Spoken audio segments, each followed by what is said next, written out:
9.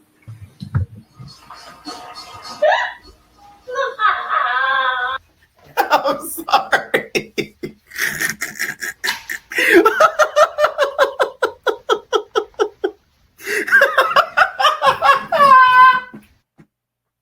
That's wrong for that. That is so. What is going on, entertainers? So time comes to y'all with another video. We doing Hollywood Hot Topics, you guys. Make sure you guys hit that like button. Let me know what y'all think down below. First, let's start off with what y'all just seen, the whole Stefon and the Mila situation. So now he has been in the court of law, proven not guilty. Now, I did react to her day one testimony on Media Kingdom and on Twitch. If you are not subscribed, head on over there because I did react to about an hour of her day one testimony. We will be doing day two tonight on Twitch, so make sure you guys head over there. I'm gonna say this: Mila was not prepared to take that stand. Like, I don't know what she was thinking. First of all, let's start off with the first day. She sits down. They ask her, "Hey, what's your relationship with Stefon and all that?" She's giggling like a schoolgirl. You would have thought they asked her about her high school crush. They're like, "Who's Stefon Diggs to you?" Well, Stefon Diggs is he's like, he's like a good friend. He was a good friend of mine, and like we known each other for like 4 years. I'm like, wait a minute. Did this man like really do that to you, or did he do it in a BDSM way? Okay, did he do it in a I may be bad, but I'm perfectly good at it? Sexy me, yeah, I don't care. I love the smell of it. Like, did he do it that way around the neck? Or was it a different way? Because the way you talking about it, you would have thought she was having flashbacks. The way she was giggling and smirking. I said, oh my God, she's reminiscent. You're not testifying, babe. I swear to God, like the moment she sat down, it was like, oh, this is a wrap. This is a wrap. Because you are the victim in this case. You are supposed to come across as a victim. You're supposed to come across as very, empathetic, sad about what you just went through. You should come across as traumatized. The only time I feel like she showed any emotion in regards to trauma is when she was describing the situation. Now, I'm not laughing at the situation if it did occur. I'm one of the people that believe it did happen. I do believe it did happen because the way that she describes it was very detailed. She described it in a way to where I just don't feel like she just made that up. They were just in a room. They was just talking and arguing and cussing each other out. I do think it did happen allegedly. And I feel like because the DA that she did have did not work in her favor and the prosecution in his defense nailed her to the cross, in my opinion. So that's just how I feel. I just do not think that she should have came on there with the type of attitude that she did standing on the stand like that. Okay. Now let's talk about the line of questioning. Stefon's defense irritated me because some of the questioning made no sense. Why are we asking her about a phone while they were in the room? What does that have to do with anything? So I understood Mila getting frustrated. I was getting frustrated watching it. That's why I say y'all go check out the full recap, the full reaction, because I was getting irritated because I'm like, her having a phone in the room, what's she supposed to do? Videotape him choking her out, allegedly? She's supposed to take pictures in the middle of the act? Now, the issue was she should have taken pictures after the act. That would have helped her out. If you have bruises, scarring, whatever, redness, because she's a lighter woman, you would have been able to take pictures of that, use that as proof, so that way it could back you up. That is where I feel like she faltered. You should have took pictures regardless. And the other way I feel like she faltered was when she went to the police, she did not detail what happened and also their relationship. She was very vague. I get she said she did not want to tell her business. I understand that, but you're dealing with a high profile person. This isn't any Joe Schmo that you just met up the street. This is Stefon Diggs. You should have been detailed about what was going on from beginning to the end, what happened in that room, regardless of the embarrassment. I mean, if you were embarrassed, you shouldn't have did it to begin with. Okay, legs to the moon. You shouldn't have put the legs to the moon.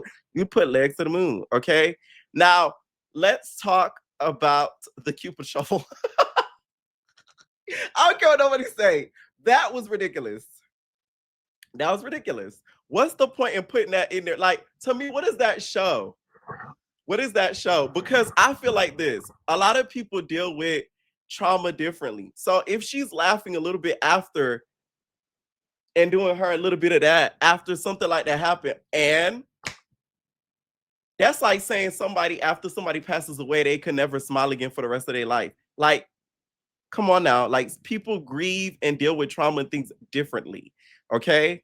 So that's what I feel when it comes to that video. That was very unnecessary. And it shocked me because I saw the clips of it online, but I was not able to see the full thing until I watched Law and Crime and see how they just played that video as if it's supposed to be like, aha, like, okay, she joking.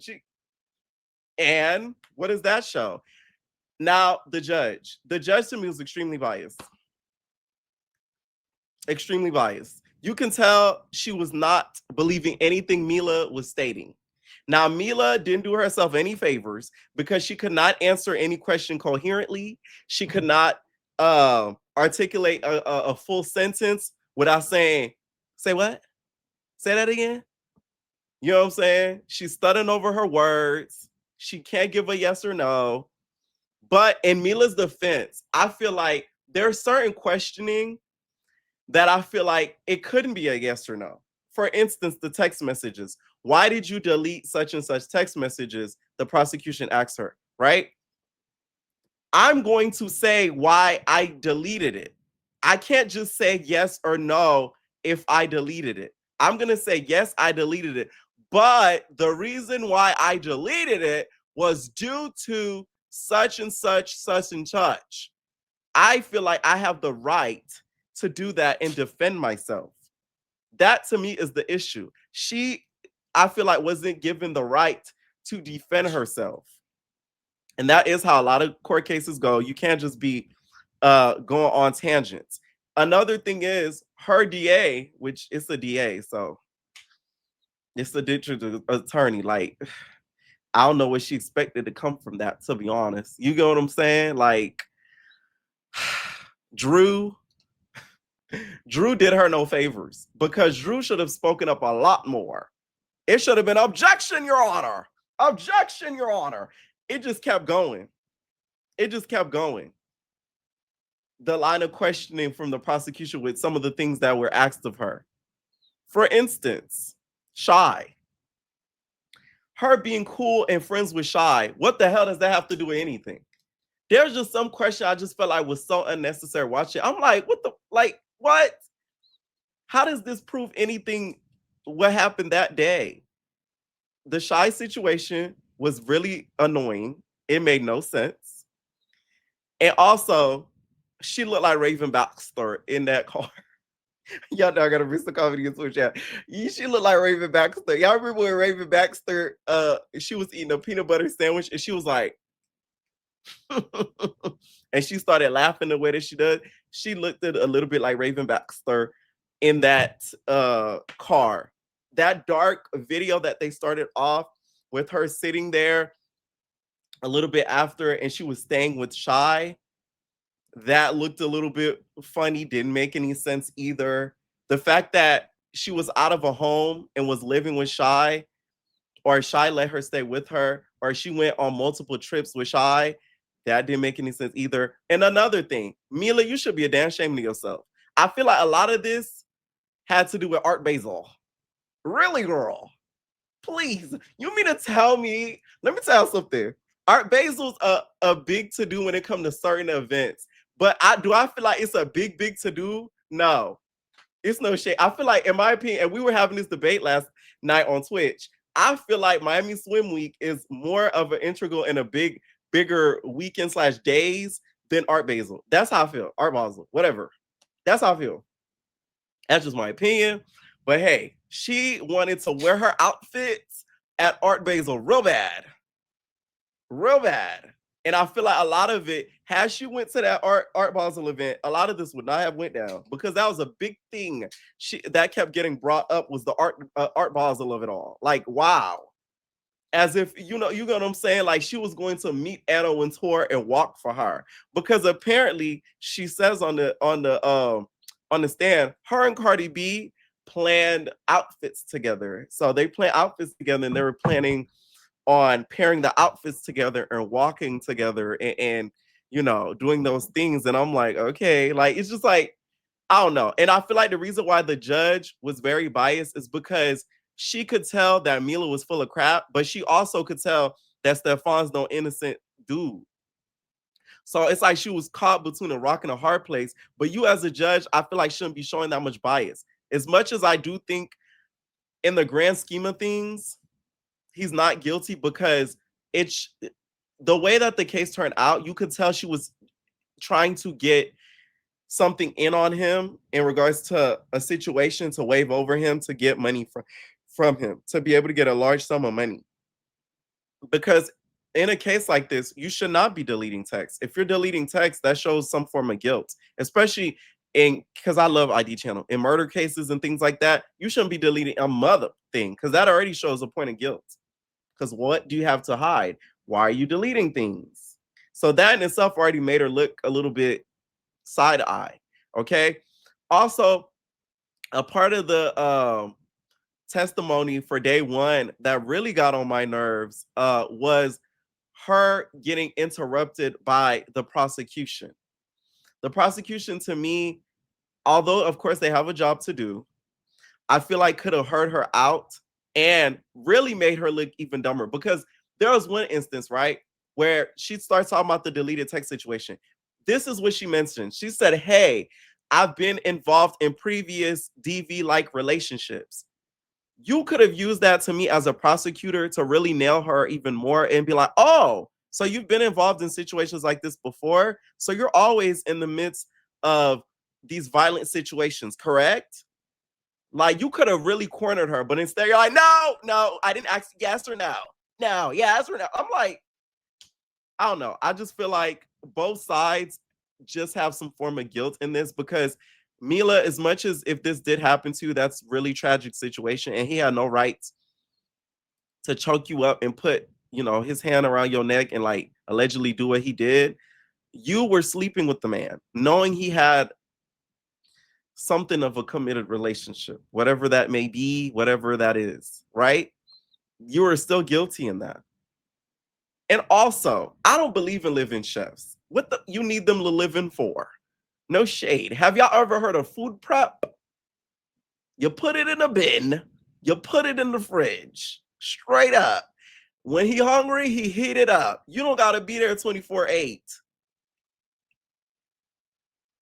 Because that's what it seemed like. F for 24/7. The way this case was, she was up under him, talking about living chef. Like, that to me is crazy. Chefs and athletes never go correct. If y'all watch Basketball Wives, uh remember Tasha, that rumor about the chef? It was this other girl, I think her name was Ashley.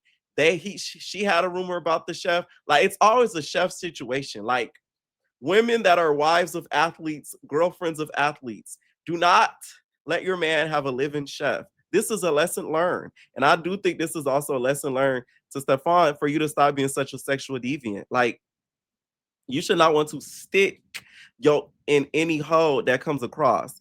Also, y'all need to read Kaya's book, Ignoring the Signs. That's all I'm gonna say. There are men who do things like this that are a certain type of a man, allegedly. You know what I'm saying? It's just like, you really got to be careful with dudes like this, because it's like, wow, like you just banging her out. And then the Lindsay lady, and I also feel like the Lindsay lady should have been subpoenaed to testify. Hmm. Oh yes, because I feel like that would have opened up another can of worms and would have told more of the story if Miss Lindsay was subpoenaed to testify in this case. Although it has nothing directly to do with her, she would have been able to bring light to some of the questioning that was done um, in that day one, especially day one. Okay. Now, he was proven not guilty. He didn't sob. He like pushed somewhat of like a tear out of his eye, out of like frustration and like, all the turmoil that he's been through with this case. Um, I'm not surprised just because Mila, she could not get herself together. Like you could just tell, like she never been through nothing as a big of a magnitude as this, of course. And you could tell she hasn't been questioned and was not prepared. For a case like this, you need to sit down with a friend, have that friend come up with a bunch of questions and grill you down to the ground. So then when you get on that stand, a prosecutor trying to grill you down to the ground, you're not going to be shaken up. Okay, that's what I would have done if I were her. I would have had a friend be like, "Hey, ask me like the craziest of questions, and so that way see how I take it, how I answer it, and stuff like that." Because sister girl wasn't ready. She was not ready at all. From the moment she stepped up and started smirking, and I know some people have nervous tics. I have some nervous tics too. Like I laugh a lot when I'm nervous and stuff like that. But to me, that wasn't a nervous tick. That was like it brought you flashbacks, and the fact that he was sitting there and looking at you, you know, you it like it made some feelings come to the surface. I do think she ended up falling in love with him. She did, especially living with the man. I think she started gaining feelings and all of that, and that's why those memories, some of the good ones at least, their friendship, long 4-year relationship, friendship, whatever, it brought a lot of it brought a lot of things up. Now, for Mila though, my question to her is like, was this really worth it? Because now you're not going to be able to work with a lot of high clientele. No high clientele that needs a live-in chef or just a chef in general is ever going to hire you because it looked as if you tried to use this as an opportunity to have financial gain. So now you're going to be dubbed down to having to work with lower clientele that may not pay you as much as a higher clientele. So in the grand scheme of this, was it really worth it? Was it really worth it? And I'm not even talking about taking him to court for the abuse and all that. I'm talking about developing a relationship with him on a personal note. The moment he hired you, all physical contact should have ceased. Now, Stefon, that nigga not innocent either. You are a horny toad. What is wrong with you? Like, I just don't get it. I could just imagine what was going on up in that house. Y'all just know the girlies were getting screwed left, right, and center. Like, oh my God. You know what I'm saying? Just as, oh my, oh. The utensils were being used, okay, and not on the food. That's what it just sounded like to me. Okay. Neither party to me was innocent in this. But I do feel like they made the right call just because of the testimony that was done. It was not significant enough to prove what happens, as sad as it is, even though I do believe it happened. Don't get it twisted. I do think he did that, but it was not significant enough to prove it. And also, there were other things surrounding the situation that may have looked as if it was like a set up, sort of like a solicitation type of deal. You know what I'm saying? Coercion type of deal. So that's how I feel. Let me know what y'all thought about the ruling and also day 1 and day 2 of the testimony. Y'all, I'm a little sad about this, but I saw it coming. So the Pussycat Dolls have canceled their tour. Now, I would the US leg, of course. I was gonna buy a ticket, but then I looked at the prices, and to me, they weren't worth it. I don't know whose idea that it was to have the price margins be what they were. First of all, it's been years since you guys have put out like a legit album with new music. One, two, not all members are going. So that already should knock down the price by half. That's two things that we're not getting. New music that is of as of recent, not an album you dropped right before the tour, because they probably gonna do that. I don't know. And Melody's not there. Carmit isn't there. Okay.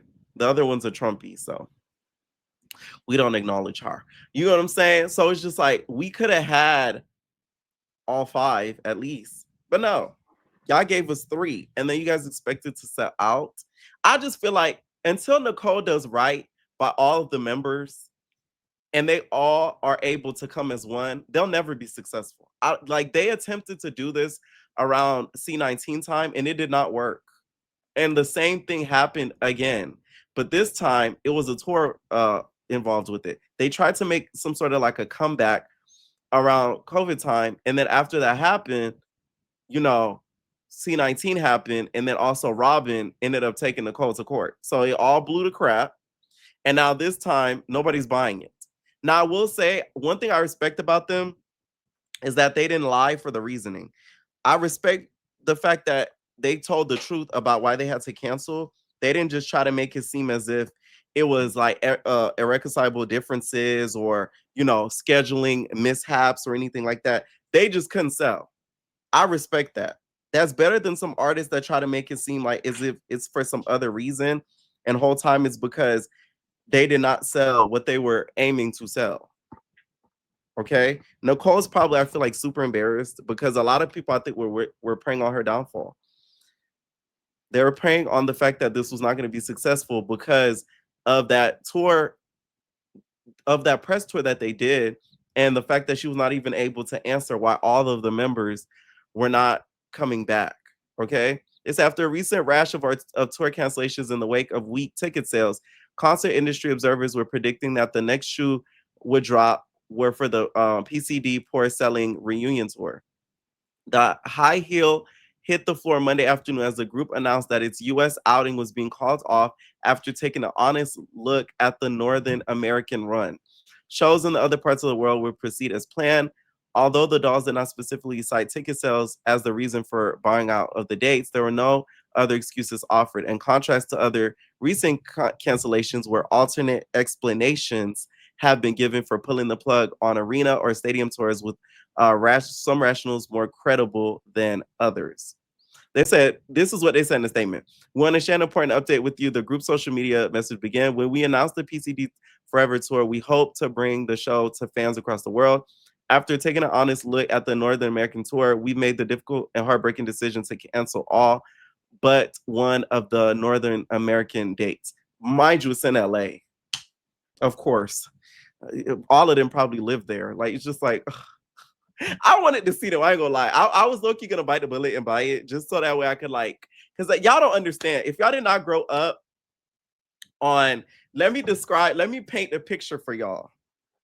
Okay, IMVU, Lady Gaga. Let's have some fun. Love Game, VH1 music video countdowns. Search for the next Pussycat Dolls. Search for Girlylicious. You get what I'm saying? CW, like that era. If we were not a child around that era, you're not gonna get it.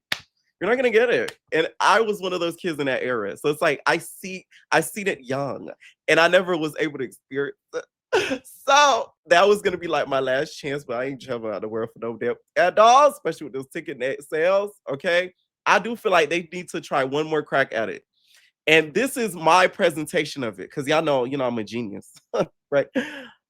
Hit up Bravo, hit up Mona, Scott Young, the producer behind Escape's television show. Do another proposed tour, 2027. Start filming the show by the end of the year, leading into 2027. All members, including the Trumpy, I don't even like her, all of them. It would be a hefty fee for each girl to come back. But best believe if cameras were involved and money was on the line, as much as these girls say, I would never, they're going to come back. We're in an inflation right now. Even celebrities are struggling. Okay. So I can guarantee you they would come back if the bag was offered. Y'all film everybody coming together, working out y'all differences. This is going to be that would be an extremely hard process for Nicole. She probably wouldn't be able to deal with it. But guess what? That's the only way people would tune in and go to that tour. Mind you, another thing that would have to happen, those ticket margins would have to cut in half. Y'all would sell out the arena because of the promotion of the show. People would want to see you guys in person after seeing some of the drama that would air on the show. So I feel like that's the only way they could be able to make a comeback if all members were to return, and also they were to film the return and also work out their issues. On the show, they need to have therapy sessions about what happened, why the group ended up breaking up, the issues that happened between each other, how they could move past it for the sake of the band. Because let's keep it about, if Danity Kane and some of them could come together and be successful and do dates and shows, y'all can do the same too. Now, not all Danny DK members have came back together. Don't get me wrong, but I feel like when it comes to the PCD girls, y'all did not have a Diddy behind y'all. No shade. The only Diddy I have behind y'all was Robin, and she couldn't have been as bad as him. But no, no lie, she may have. I ain't gonna lie, she may have. Because if y'all don't know, Robin was like the inventor of like a 360 deal. I don't know if y'all know that. And I'm being dramatic when I'm saying that, but like if you do your research, her and Jimmy Iovine, they kind of like pioneered like a modern day version of the 360. So yeah, maybe she was, but it couldn't have been to the point of you get what I'm saying, like baby oil type activities, right? So I think that they could be able to push past their issues. Plus, a lot of us are looking forward to seeing the sit down between Melody and Nicole because that issue has to be addressed. We want to know what happened that night when Melody was doing her runs. What happened? What happened backstage? Nicole, why did you look at her as if she was the scum of the earth? That would be interesting to watch. And that would make me want to go on the tour even more because it would then show where you guys able to push past y'all issues, get over y'all issues, and then perform together. Okay? Let me know what y'all think. So Brit, you guys, is clapping back at Bravo because Bravo is trying to get this case like dismissed. They do not want to pay out Brit at all. And she's coming back with like some heavy allegations. So they say Bravo is firing back at former Atlanta Housewife star Brit, 20 million battle over alleged SA. TMZ has learned. The network called Brit's complaint an attempt to rewrite history and her own contractual commitments because she no longer likes the consequences of joining a popular long-running reality series well known to feature authentic, unscripted dialogue, conflict, drama, and confrontation, along with many other dynamics of a group of women. Bravo said Brit was not misled. She certainly was not victimized by them. So apparently, she also claims that when they offered her to come back, they told her the only way you're gonna come back for next season, you could come back next season, we're gonna pay you such and such amount or whatever, but you gotta film with Kenya. And then she was like, no. That's the thing that bothers me with Brit. Like, I do not feel like what she did was smart. I don't think what she did is smart at all. Because I'm gonna tell her, like, eventually that money's gonna run out. Especially if she doesn't invest it properly. Do I think she's gonna get that full 20? No. I feel like she's probably gonna either get like a quarter of that because when you sign on to these shows, they make you sign your life away. For somebody who's what I remember the Landon from whatchamacallit, he used to always say, you've been on every, they used to say he's on everything but a show. That's me. I've been gotten close so many times, and the stuff that I've had to sign, y'all would be like, what the, like they make you literally sign everything, and the stuff that you fill out too is like crazy. So I already know once you're actually on it, they make you sign another form of packages and stuff. Man, please. I don't think she's getting that, not near that amount. She's probably gonna get a small portion of it, if anything. And the reason why I say I don't think she's smart for what she did, if you guys watched that last season, Andy actually liked her. Andy, I feel like actually liked her. I feel like Andy was looking forward for her to come to the reunion and play this victim card. And it would have been interesting to see her and Kenya work that out. And I think she would have been like one of the next Atlanta like it girls from the production side of it, not from the fandom, because we all know a lot of the fandom was not feeling her. But just because the fandom not feeling you doesn't mean crap. Because if the network is effing with you, then you straight. So I feel like she should have been smart and kind of bit the bullet and did it and came to the reunion instead of going down this legal route. Because now you're not going to be able to be on any other network because you suing networks. They're not going to ever want to work with you because you're suing them. Okay. And not only that, when the money dries up and all that, you're not going to have a lot of avenues that you could turn to because they're going to feel like you're going to make everything litigious. They said Bravo points out Brit joined the show in season 16 and cannot act like she was aware of the show, of what the show was like.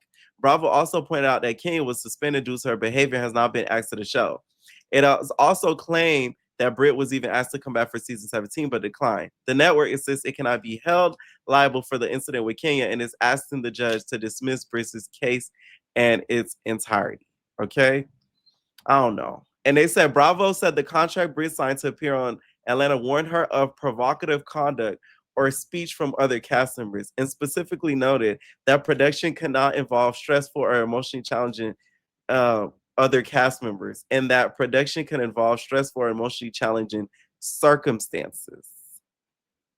That's key words for if accuse you of anything crazy, we're not liable. You're just gonna have to defend yourself. It's not our fault. They could say what you want. For instance, the queen of doing that is Portia.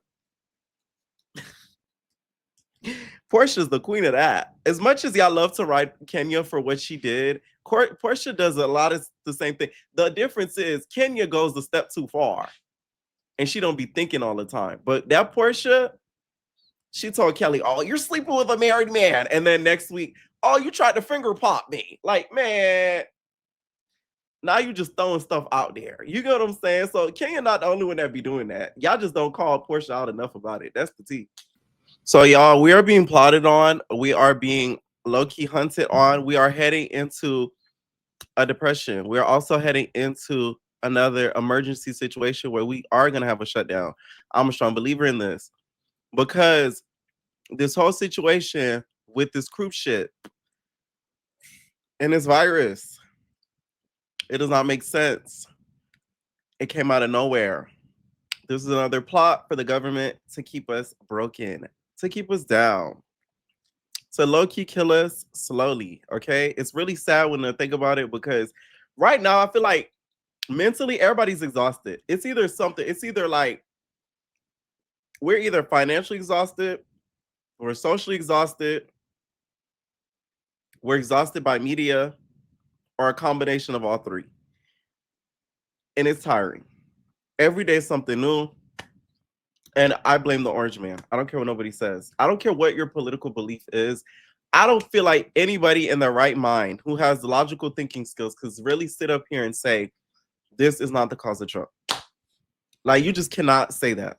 A whole airline shut down because of fuel costs. And you mean to tell me you're not gonna ever blame him? Like, it's so sick. Something that's pulmonary, sometimes a fast heart rate, often with a fever. And as the virus kind of gets attack of the body, you can see other symptoms, including sepsis. The World Health Organization says that while if y'all don't know, sepsis is very deadly. That is something that Billy Porter recently had, and also Perez Hilton.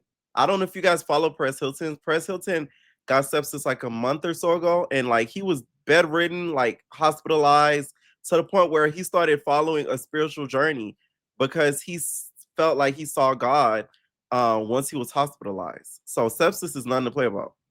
Rare hantavirus may spread between people.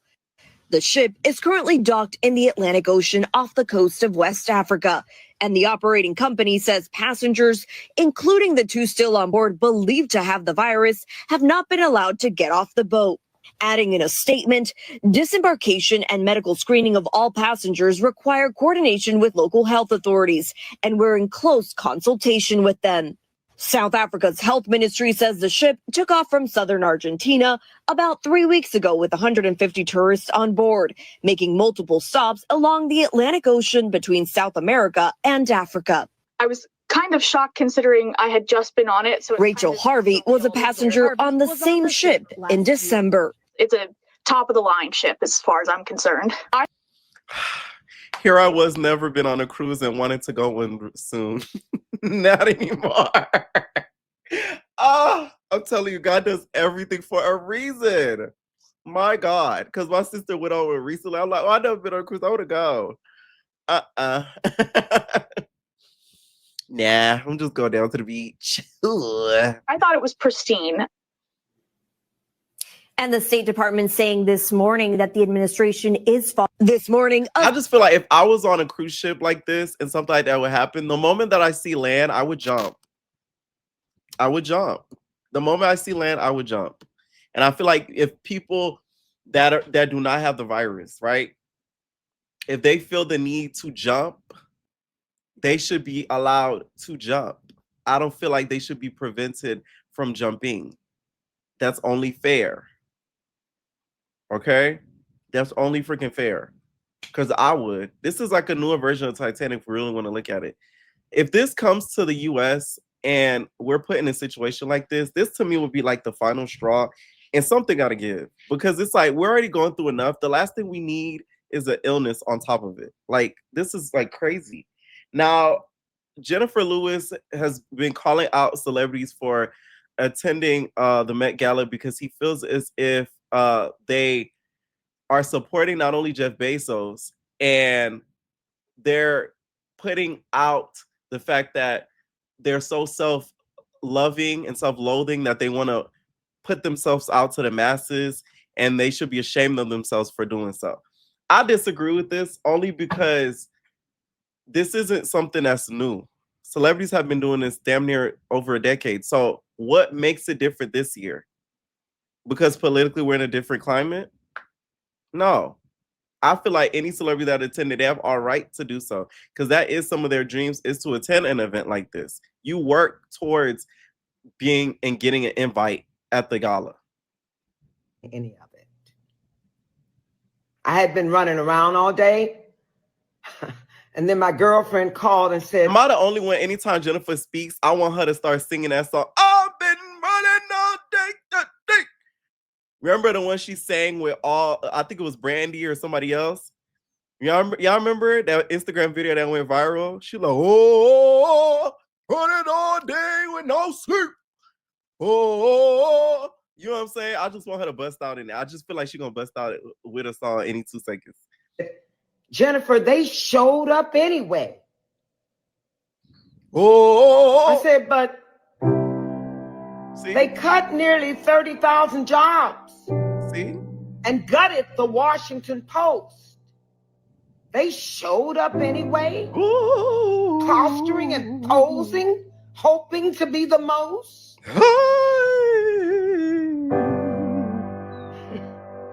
They cut $1 billion in funding for children's nutrition. And there they all were, vying for the next position.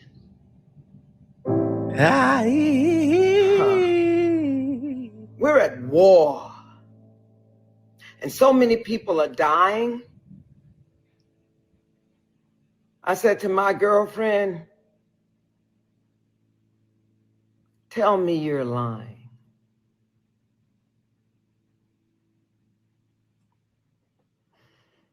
I don't know. I just don't agree with this. I'm sorry. It's just like, I feel like we should not be able to not have to enjoy certain things because politically we're in a bad climate right now.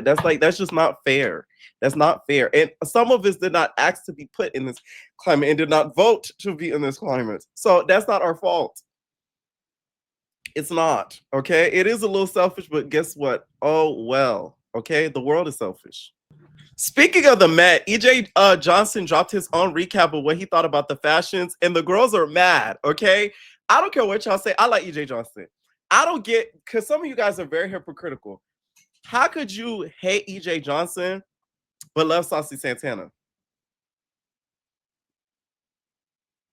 I'll wait. How could you hate EJ Johnson but y'all love Saucy Santana? They're both within the same type of range, if we're going to be honest. One's just a white woman. And you know, a black person's body, if we're gonna be honest. That's the only difference. Okay? I just don't get that. Because I see a lot of people, they like, ooh, Tana, yeah, Tana be clocking T, and they see EJ, they're like, ugh, he wanna be a woman so bad. Like, and then y'all start doing that whole thing. Hypocrites.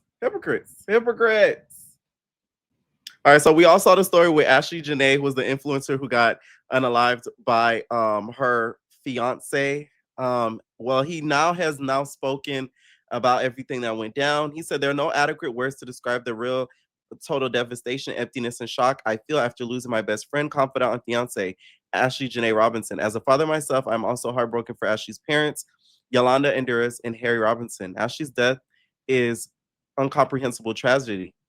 Devoted fans knew Ashley through her charismatic and online persona. First of all, this is so, we're going to have to stop using ChatGPT. We're going to have to stop. Like, there should be a limit. You know what I'm saying? Like, only a certain amount of people in the US can use it. Because it's becoming so blatantly obvious now, it's like disgusting. Devoted fans knew Ashley through her charismatic online persona, Ashley, but the person I loved was Ashley, a woman who embodied the virtues of compassion, empathy, kindness, generosity, and love.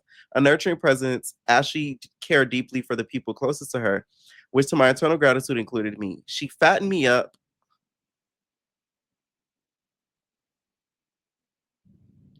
She fattened me up with her amazing cooking and had a great relationship with my kids.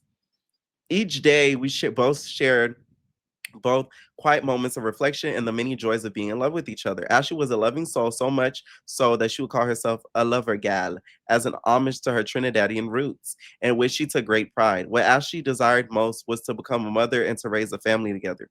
There's no question she would have been an amazing mom. Ashley's talents extended well beyond her online persona. Ashley Janae. She was also a creative genius, even writing, directing, and acting in her own short film.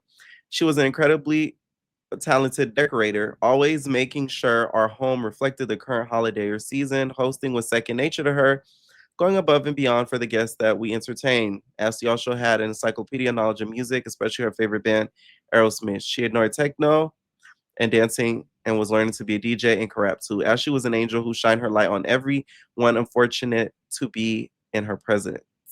There is no way to fill the unfillable void left by Ashley's passing, and no way to make sense of this unfathomable loss.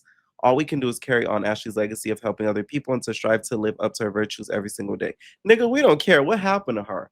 The fact that he would not answer her parents is already a big sign of guilt right there. If you didn't do it and you have nothing to hide, you should have no issue answering questions that the parents are asking you.